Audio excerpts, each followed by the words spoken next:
Assalamualaikum warahmatullahi wabarakatuh.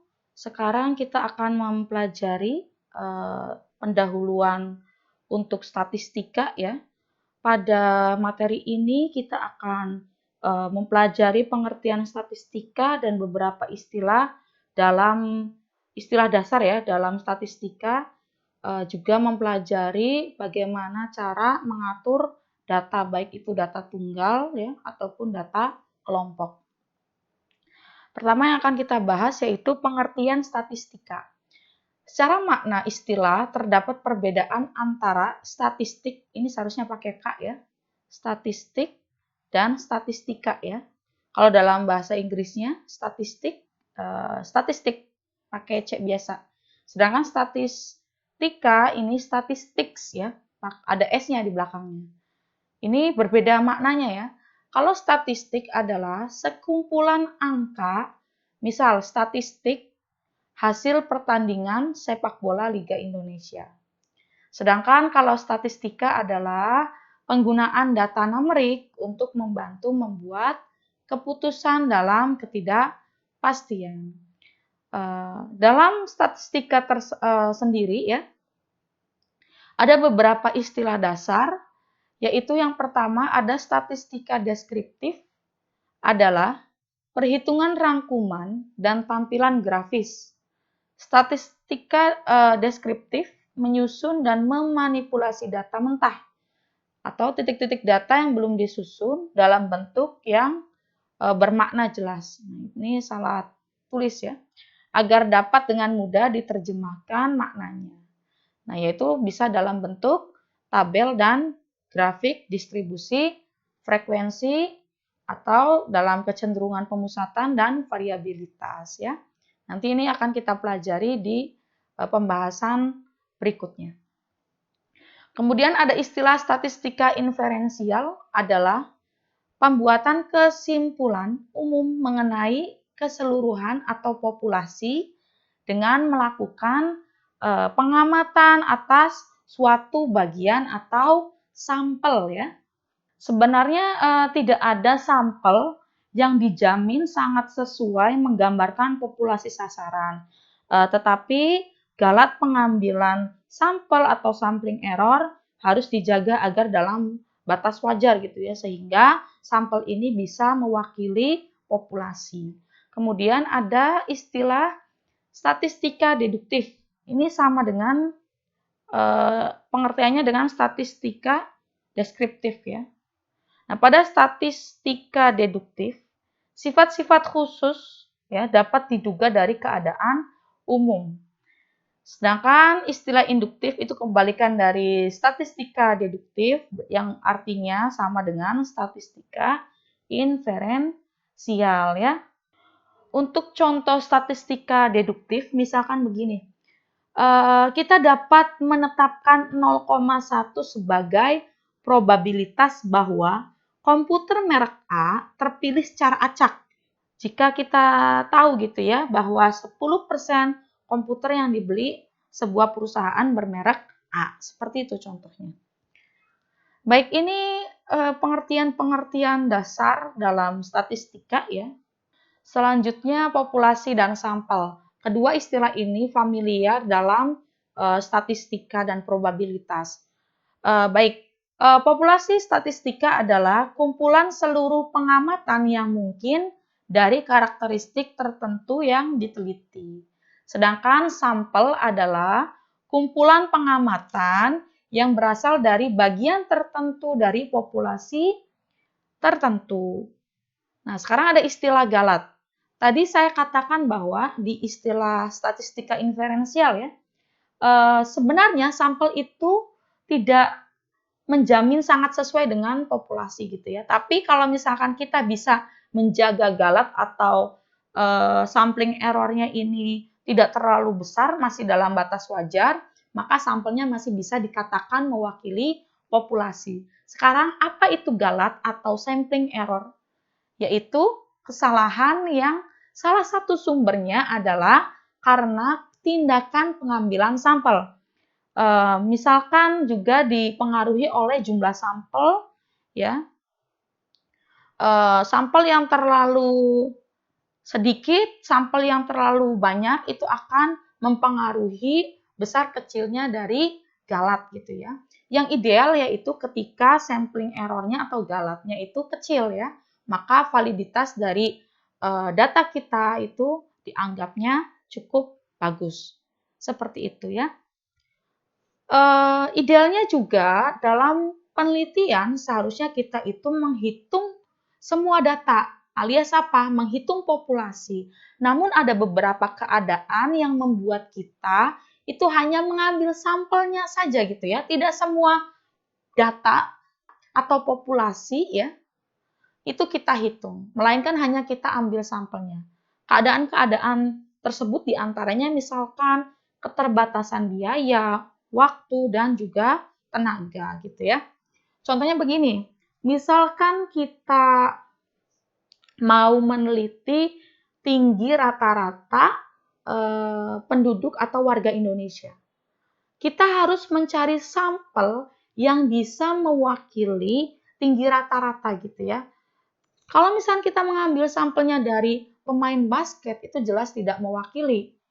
Nah, ini galatnya akan cukup besar untuk dijadikan sampel dari tinggi rata-rata warga Indonesia. Oleh karena itu, ketika pengambilan sampel harus berhati-hati. Sampel ini harus mewakili populasi dan memberikan galat yang sangat kecil gitu ya. Selanjutnya, populasi dapat dikelompokkan dalam beberapa jenis, yaitu yang pertama, populasi berdasarkan jenis datanya. Dibagi dua ya, ada kuantitatif dan kualitatif. Kuantitatif yaitu datanya bersifat numerik, sedangkan kualitatif datanya bersifat atribut, misalkan jenis kelamin, pekerjaan, dan lain-lain. Ini kalau kita menggunakan SPSS ya, di situ nanti kita bisa men-setting atributnya gitu ya, apakah itu jenis kelamin, pekerjaan, dan lain-lain. Selanjutnya ada populasi berdasarkan posisi waktu. Misalkan populasi yang mencakup objek ya, bukan objek ya. Ini salah tulis.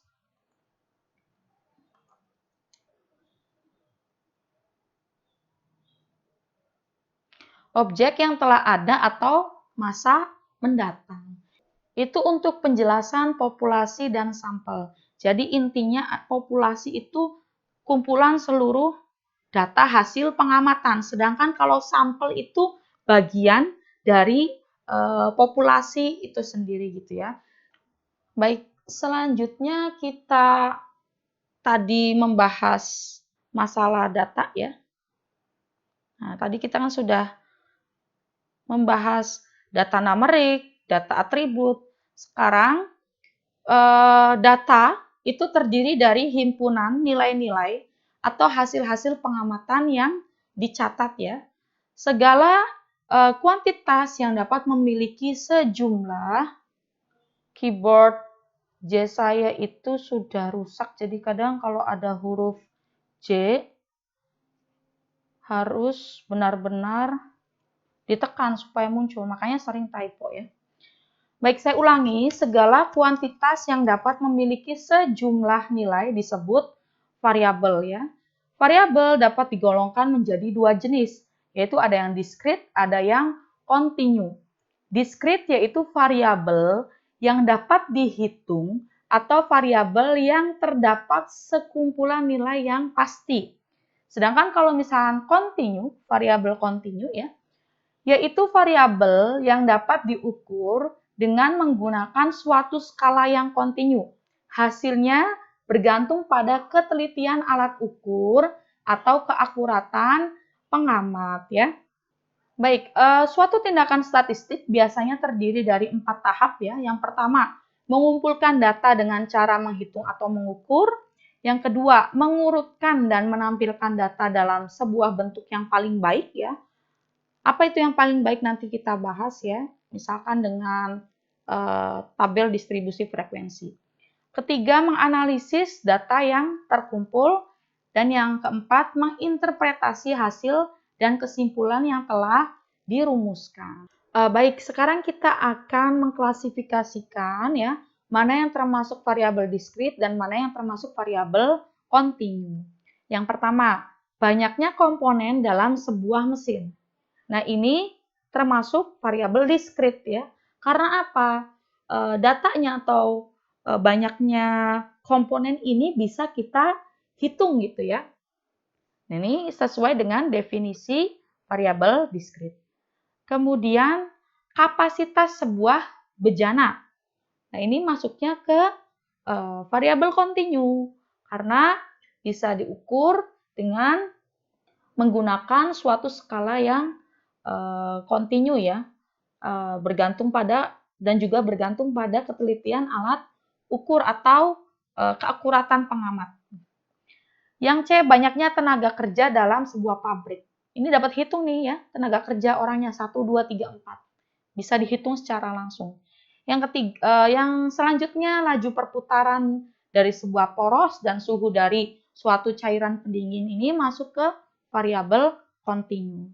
Jadi saya ulangi, yang masuk ke dalam variabel diskrit itu banyaknya komponen dalam sebuah mesin dan banyaknya tenaga kerja dalam sebuah pabrik ya. Karena ini bisa dihitung langsung sama kita gitu ya.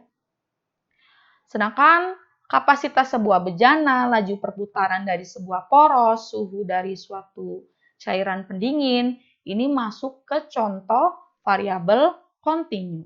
Selanjutnya kita membahas pengaturan data ya.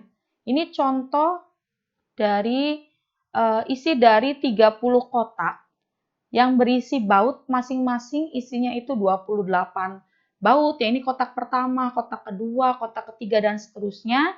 Angka-angka ini menunjukkan banyaknya baut ya. Di kotak pertama ada 28 baut, di kotak kedua ada 31 baut, jumlah kotaknya ada 30 baut ya.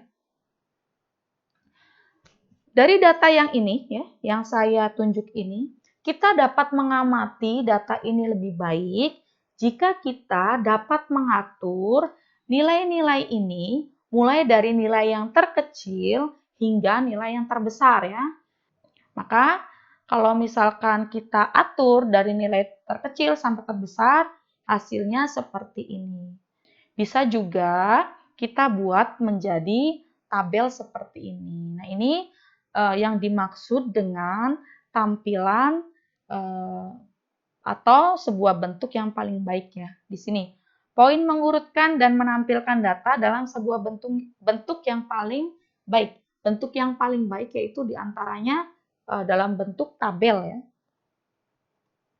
Nah, seperti ini. Kita buat 25, banyaknya yang muncul itu berapa kali? Ada 1 kali ya, setelah kita urutkan ya. Ini 25. Kita tulis di sini 1. Banyaknya pemunculan ini istilah dalam statistika yaitu frekuensi disebutnya ya, dinotasikan dengan F kecil seperti ini. Kemudian 26. 26 munculnya 2 kali, 1, 2. Kita tulis 2 di sini. Kemudian 27, 4 dan seterusnya ya. Ini kalau misalkan kita total frekuensinya ada 30 jumlah data secara keseluruhan ya. Seperti itu untuk pengaturan data. Selanjutnya ada istilah diagram turus ya atau Tolly diagram. Untuk data yang berjumlah besar, daripada kita menuliskan seluruh nilai tersebut ya berdasarkan urutan yang meningkat dari kecil ke besar, lebih baik kita membuat sebuah diagram turus dengan mencatat jangkauan nilai dari variabel dan membuat garis miring atau garis tegak ya, seperti kalau kita menghitung di pemilu itu ya, untuk setiap nilai yang muncul sehingga kita buat seperti ini. Misal tadi 25 itu muncul sekali, maka ini seharusnya nanti ya, ini bagian yang ini seharusnya terakhir ini. Tanda turus dulu ya, 25 misalkan. Di sini muncul 1 kali ya, yang ini kita tulis di sini 1. Kemudian 26 2 kali. Yang ini ya, 1, 2. Atau kalau ini kan tidak perlu diurutkan ya. Jadi dari sini saja.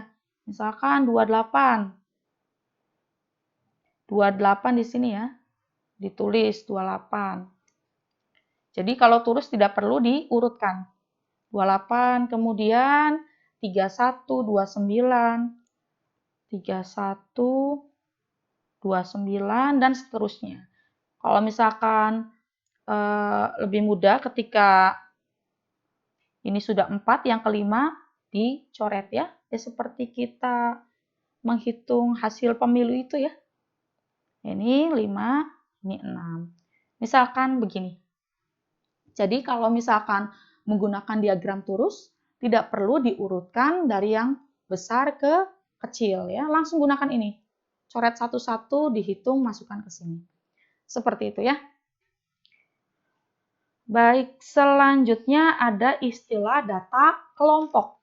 Jika jangkauan nilai dari variabelnya besar, biasanya akan lebih mudah apabila nilai-nilai ini disusun dalam kelompok-kelompok yang teratur atau istilahnya kelas-kelas gitu ya.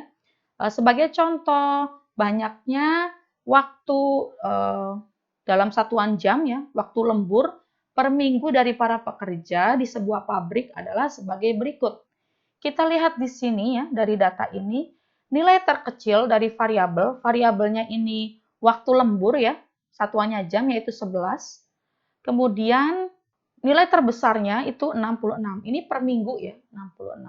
Nah, ini kita bisa buat 6 kelas masing-masing 10 jam. Kalau kita buatkan tabelnya seperti ini. Jadi 6 kelas, 1, 2, 3, 4, 5, 6. 6 kelas. Masing-masing itu 10 jam ya. Jadi yang ini ya, 10, 11, 12, 13, 14, 15, 16, 17, 18, 19. Masing-masing 10 jam. Ini sama seperti ini yang terakhir. Ini bisa juga 69 ya, bisa sampai 70. Kalau mau serempak dengan kelas atasnya berarti 69. Nah, ini juga sama, frekuensi ini nanti dihitungnya gitu ya. Tanda turus dulu, baru turusnya ada berapa ditulis. Misalkan ada 2 garis, berarti 2. Di sini 1, 2, baru ditulis 2, seperti itu ya. Jadi yang ini seharusnya terakhir. Totalnya kalau dijumlah yaitu 50. Selanjutnya ada pengelompokan untuk data kontinu ya. Kalau yang tadi, contoh-contoh yang saya berikan itu menggunakan data diskrit ya, yang sebelumnya ini. Nah, ini contoh-contoh data diskrit. Tidak ada kesulitan ya dalam meletakkan nilai-nilai yang diberikan ke dalam kelompok-kelompok yang tepat gitu, karena sebagai contoh tidak ada nilai yang terletak di antara 29 dan 30. Nah, akan tetapi pada data yang kontinu, variabelnya diukur pada skala yang kontinu sehingga dapat memiliki nilai antara misalkan di antara 29 dan 30 seperti 29,7 gitu ya, ataupun 29,8 seperti itu. Jadi yang ini berbeda dengan yang data kelompok yang ini. Kalau data kelompok yang ini untuk data diskrit, kalau yang satunya untuk data kontinu. Dalam prakteknya, apabila nilai-nilai variabel semuanya diberikan dalam angka yang signifikan atau tempat desimalnya sama gitu ya, kita tidak akan mengalami kesulitan yang berarti untuk membentuk kelompok yang benar. Nah, kita perhatikan contoh untuk data kontinu ya. Panjang dari gelendong ini yang 40 gelendong telah diukur dengan hasil seperti ini. Ya. Nilai terkecilnya itu 20,41. Nilai terbesarnya 21,16. Nah, ini kita bisa membuat kelas-kelas ya dari 20,40. Ini saya tulis. Nanti sebenarnya ada caranya membuat kelas-kelas ya, nanti di pembahasan berikutnya. Ini kita buat kelas-kelas ya. dari 20,40 ya sampai 21,20.